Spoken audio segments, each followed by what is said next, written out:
Hey everyone, আসসালামু আলাইকুম। It's me বালি ফ্রম বালিস লাইফ। কি নতুন নামটা শুনে অনেক বেশি অবাক হচ্ছেন? ইয়েস, এখন থেকে আপনাদের এই আপুর নাম বালিস লাইফ। এই চ্যানেলটার নাম ইনশাআল্লাহ এখন থেকে বালিস লাইফই থাকবে। কাহিনীটা কি সেটা পরে অবশ্যই জানাবো আপনাদেরকে। তো তার আগে দেখেন বাহিরে বের হয়েছি, স্টুডেন্ট পড়াইতে যাব, তারপরে মাথার মধ্যে ঠাটা পড়তেছে লিটারালি, এত গরম। তো আমি তো আমার ব্যাগে অলওয়েজ বিএমডাব্লিউ রাখি অ্যান্ড সেটাই বের করে নিলাম, নিয়ে এখন আমি যাচ্ছি। বাট বিএমডাব্লিউটা রাখলে কী হবে, হয়তো বা রোদ থেকে একটুই পাচ্ছি, কিন্তু প্রচুর গরম ছিল, প্রচুর তাপ, মানে এটা আমি বলে বুঝাইতে পারবো না যে কী পরিমাণে গরম। আর এই যে গাছটা, সেটা মানে না দেখাইলেই না, এত সুন্দর লাগতেছিল, 2 রকমের ফুল ছিল। বাকিটা রাস্তা আপনারা দেখছেন, আর দেখাইতে হবে না। আমি চলে আসছি, আসার পরে যে আমার এই বড় স্টুডেন্ট, তার বার্থডে ছিল গতকাল, সেটারই কেক খাচ্ছিলাম, আমার জন্য রেখে দিয়েছিল তার আম্মু। অ্যান্ড কেকটা বেশ ভালোই ছিল, সে নাকি অনেক কান্নাকাটি করতেছিল। তারা অবশ্য বার্থডে করে না, কিন্তু বড়জন, ছোটো মানুষ তো আসলে ওরকম বুঝে না। তো সে নাকি অনেক বায়না করছিল আমার জন্য কিছু করলে না, করনি। তো সেই জন্য ওর বড় কাকি কেকটা গিফট করছে।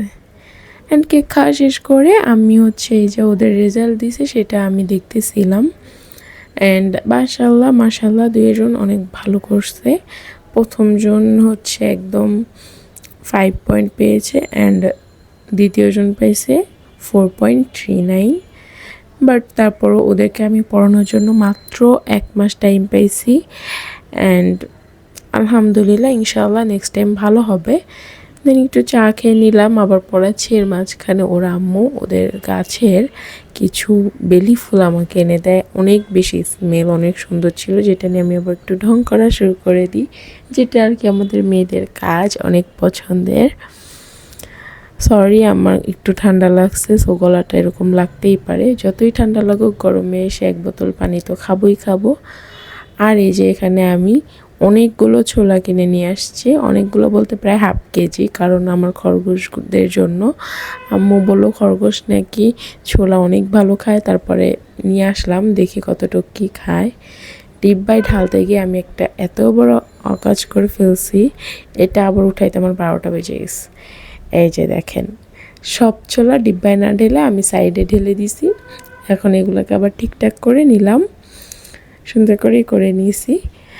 তো এটাকে আবার আমি আমার পরিমাণ মতো নিয়ে ভিজাবো, অ্যান্ড চামচ দিয়ে নিচ্ছি যাতে আমি বুঝতে পারি যে 1 চামচে যদি আজকে ওদের ঠিকঠাক হয়, তাহলে এরপর থেকে 1 চামচ করে ভিজাবো।